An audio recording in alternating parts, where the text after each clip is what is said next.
On June 28, 1952, writer Ray Bradbury would publish a short story in Collier's magazine titled The Sound of Thunder. The story follows a man named Eccles as he goes on a time-traveling safari headed by Time Safari Inc. Along with his guide, Travis, Eccles goes back 65 million years to hunt a Tyrannosaurus Rex in the flesh, although they have to go along a path as to not disturb the timeline. While the T-Rex is put down, Eccles accidentally steps off the path and onto a butterfly, and if you know how that one Simpsons episode goes, it leads to them coming back to a very different future, and that's the story in a nutshell. Pretty cool story all things considered, and a rather influential one at that, making popular the idea of the butterfly effect, although Ray Bradbury wouldn't coin the term. Nevertheless, because of this story's popularity, it would get adapted over the years, such as in 1989 for Ray Bradbury Theater, and later in 2005, the short story would get adapted into a film, which ended up failing hard. I first watched this movie back in sophomore year of high school. During English class, we have read A Sound of Thunder, and usually in classes like these, we would watch the film adaptation right after. And I distinctly remember before watching the film, the teacher saying that the film wasn't even that good.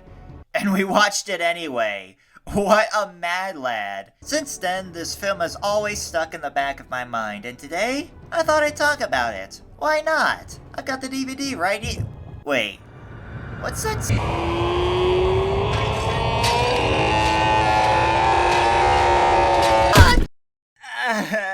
Jesus Christ. Novaya, you okay? Yeah, what was that? Oh no, it felt like an earthquake or something. Wait, you felt that too? Yeah, that was weird. Say, did it get cold all of a sudden? Not really. What? I get cold easily. Well, anyway, let's go back in time and mess up the future. Jeez, it's so cold.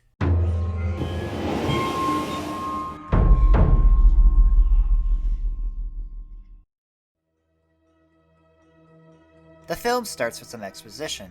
Just like in the original, in 2055, humanity has invented time travel. As a result of this new technological breakthrough, some companies, like Time Safari Inc., use it to send rich people into the past to go on a prehistoric safari. The CEO of this company, Charles Hatton, is a very eccentric fellow.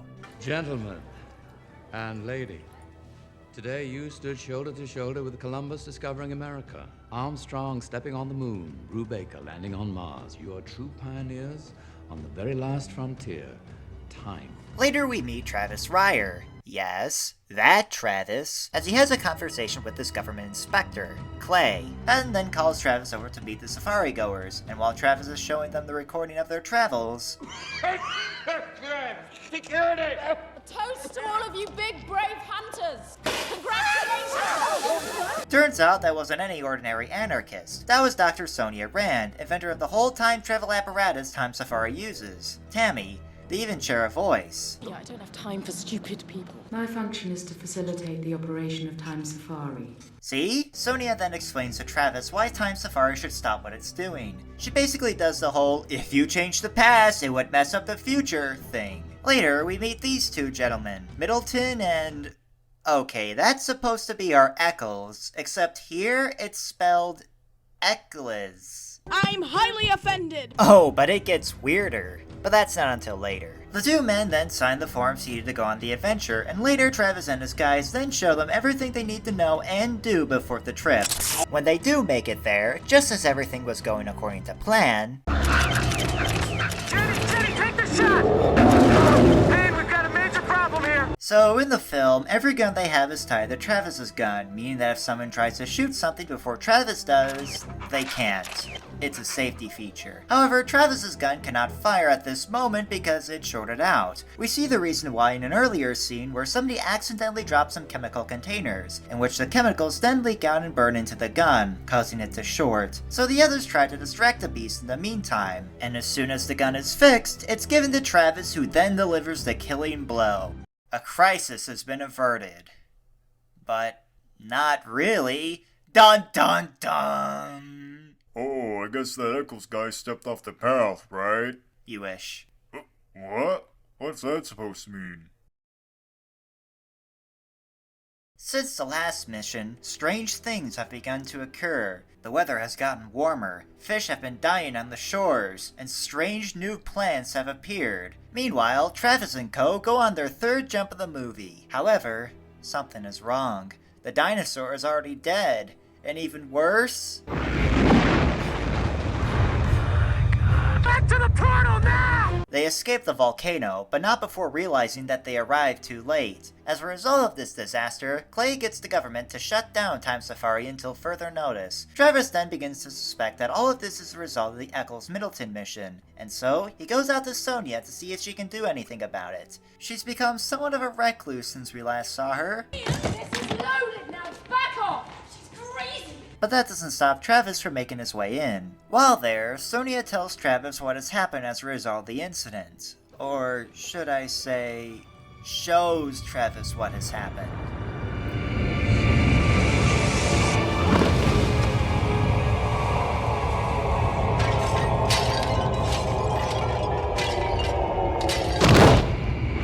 Actually, now would be a good time to talk about how time works in this movie. In the original story, if you change an event in the past, it automatically changes the future. That's usually how it's presented everywhere else, too. However, in this movie, the changes come in waves, meaning only some things change at a time, with the rest of the changes coming in later waves. And since these changes go back to the Cretaceous period, it leads to changes in evolution as well, bringing forth new species that have evolved very differently than our own.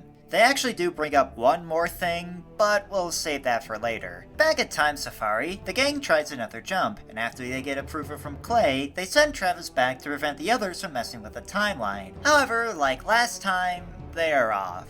By a lot. But that doesn't matter, as another time wave comes crashing in anyway.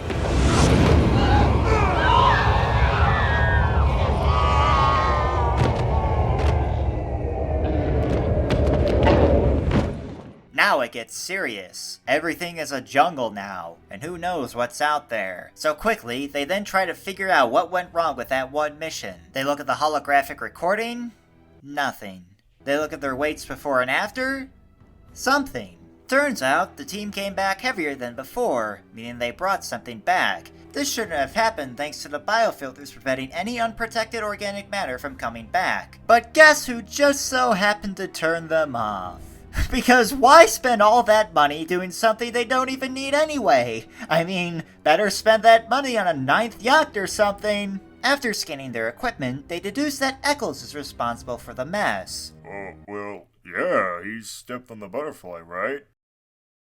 Right?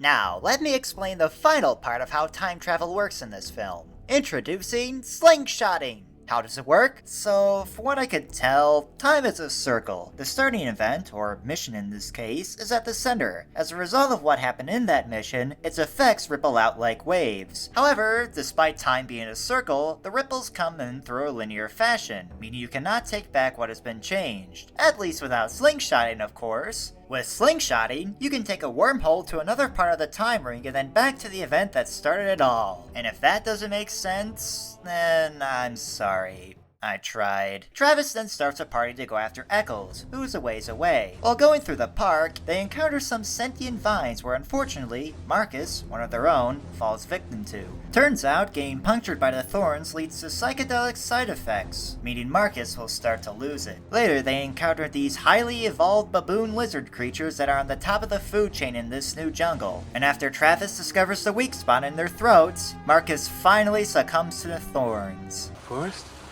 Look, Forrest. That's Orion. Those stars there make his belt. I'll get you a telescope when you're 9. And then he dies. The rest then make it to Eccles' apartment without him. After saving some guys from certain death, they then find Eccles in his apartment, only to find... Nothing. Yeah, nothing. He's clean. He didn't do squat. So they then go to the other guy, Middleton, this time by car. While there, they encounter the same vines from before, and like Marcus was, everyone in the building, including Middleton, has gone totally insane. I don't want to shoot you. Why not? I want to shoot you. Listen to me. We can fix this. No, you can't. Nobody can. But that doesn't matter, as when they look at his boots... Yeah, that's the weird thing I was talking about. It was the other guy that did it. Since watching this film, I never understood why the writers made that change. I guess you can say, I haven't felt right since. with this new knowledge, they race back to Time Safari, but not before encountering these bird-bat creatures, having one of their own, Lucas being whisked away, and experiencing another time wave.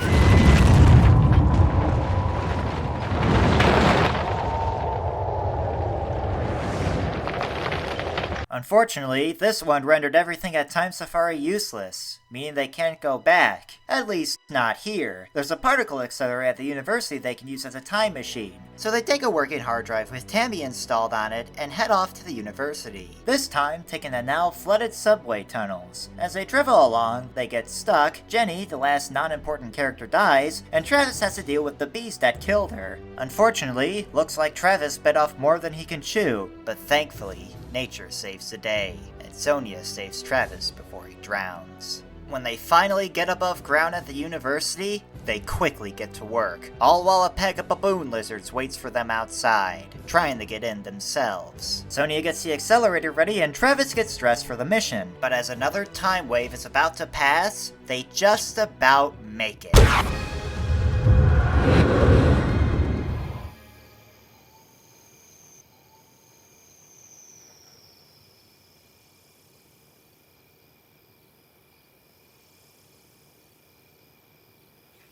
Nah, that's crazy. So Travis gets slingshotted back into the past, or where he was supposed to go in the past, where he warns Jenny about what is about to happen. Meanwhile, he finds Middleton, who is about to step off the path, but not on Travis's watch.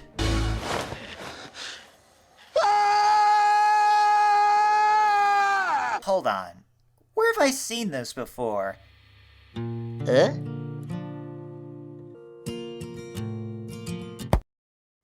Ay, kurwa! Oh. Oh my. Did this movie just predict Arts Animation's Reich? Maybe he was inspired by the movie? Oh, well, duh. Well, anyway, the rest is just resolution. Timeline is saved, and everything goes back to normal. Yay! Yeah, alright. Now that that's out of the way, let's talk about the... Novaya! Huh? What are you looking at? Holy crap! Run!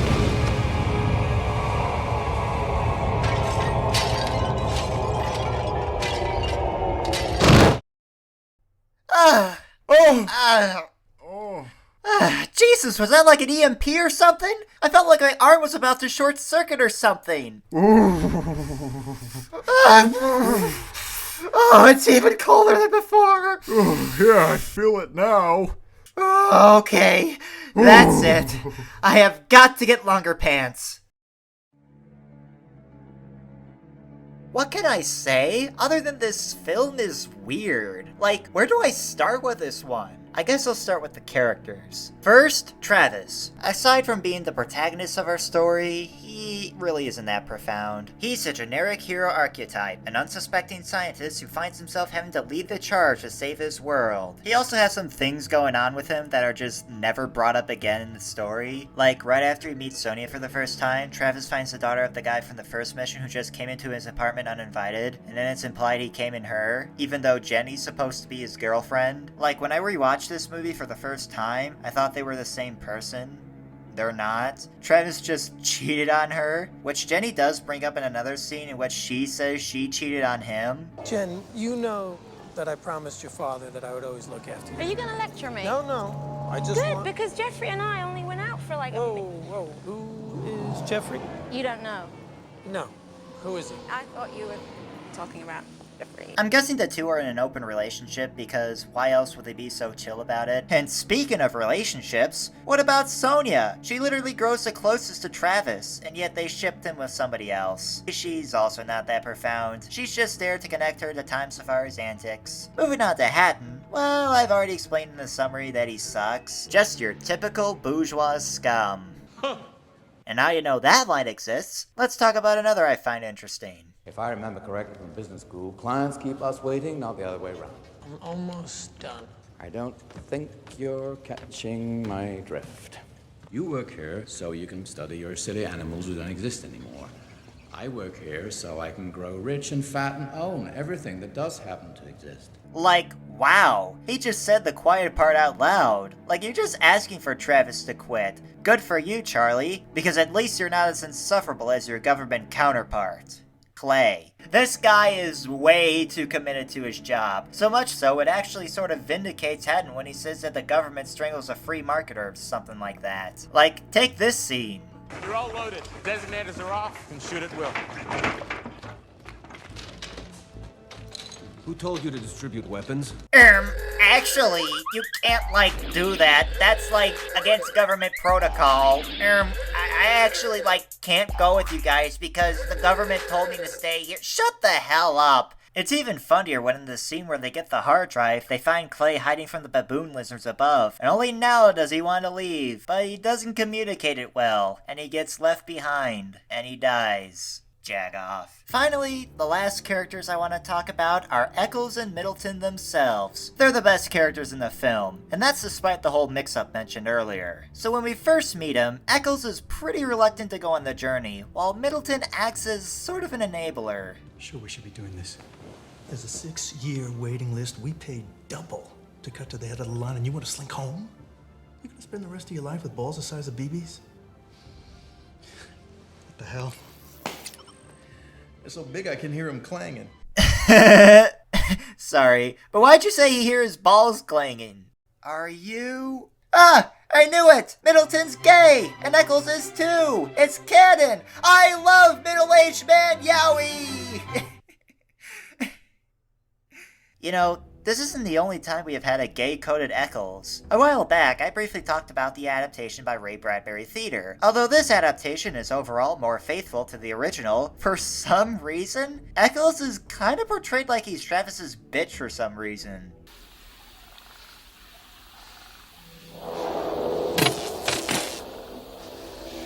Dig 'em out. What? Dig out your bullets. We don't leave anything in the past.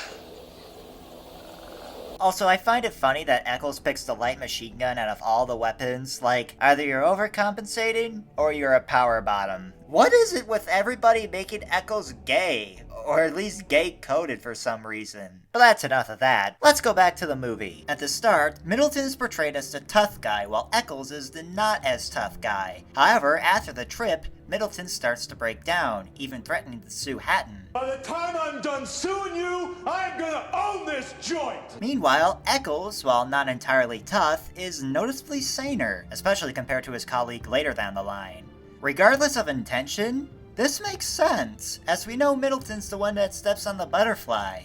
I will never understand why they changed that. Therefore, he has every reason to lose it. Nice subtle foreshadowing on the writer's part. Speaking of writing, it kinda sucks. Like, the movie before the Eccles-Middleton mission is pretty boring. Like, some scenes just feel like they drag on forever. It's kinda hard to watch. Also, the characters' desires aren't exactly consistent. For example, after Marcus succumbs to the thorns and dies to the baboon lizards, his comrades are pretty sad about it. He was their co-worker after all, and so it makes sense. Yet, when Lucas and Jenny died, they were just like, oh, well, they're dead. Can't think about it too much because we have to save the timeline.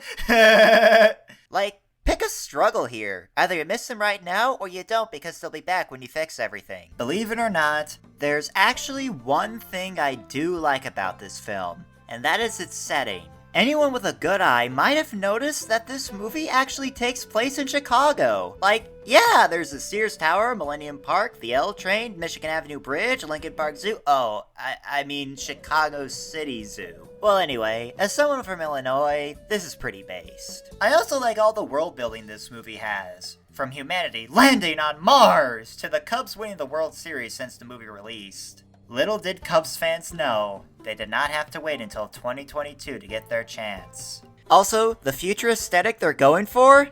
Peak. I don't know, it just reminds me of Empire Earth with how technology has progressed. But that's just my opinion. Also, the actors did a good job with their characters. No issues with any of them. Now let's talk about what we're all thinking when we're looking at this film. The special effects.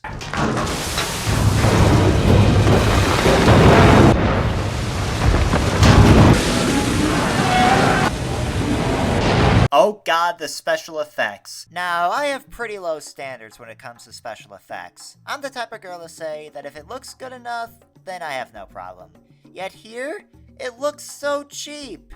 Like in some scenes, they just fully rendered the backgrounds in CGI. This is due to the budget. While the movie had a budget of $80 million, it wasn't used in a way that was all that productive. In fact, the whole movie went through development hell. The movie was originally supposed to start filming in 2001 under a completely different director. Fun fact, Travis was actually supposed to be played by Pierce Brosnan, as in, you know. However, Pierce didn't really like the script he was given, and he eventually quit, being replaced by Edward Burns, who was in Saving Private Ryan and other films I've never seen. Then, the director changed, the new one being Peter Hyams, who's directed these films I've never seen. I don't watch a lot of films. Eventually, filming finally began the next year. Peter Hyams did not enjoy working on this film. Yeah, he did have $80 million to work with, but guess what? The film studio that was producing the film went bankrupt. And after they had to pay off their liquidation, they only had $30 million left. Ouch. John Hyams, Peter's son, would later go on to explain that Peter was just winging it near the end. There was just too much bad luck coming his way. But he did finish it. And it flopped, but it was done. And now, poor Peter Hyams was now free from his burden. I think the best way to describe my thoughts about the movie would be to look at a quote from the late Roger Ebert's blog. Quote, "When I was the president of the Urbana High School Science Fiction Club, this would have been my favorite movie. But the movies have changed, and so have I, and today there is something almost endearing about the clunky special effects and clumsy construction of A Sound of Thunder. The movie is made with a gee-whiz spirit, and although I cannot endorse it, I can appreciate it." He goes on, but these 3 sentences express my feelings perfectly. This movie was insane when I first watched it, so much so that I never really got it out of my head. It was even one of the first video ideas I came up with for this channel, because this movie is just so insane and obscure that I just cannot keep it to myself. While I can't say it's the worst movie I've ever seen, I can't say it isn't enjoyable. It's a cheap-looking slopfest. It's a confusing mind-bending enigma. It's Peter Hyams' worst nightmare. It is A Sound of Thunder. And it is glorious. Well, that's the end of the—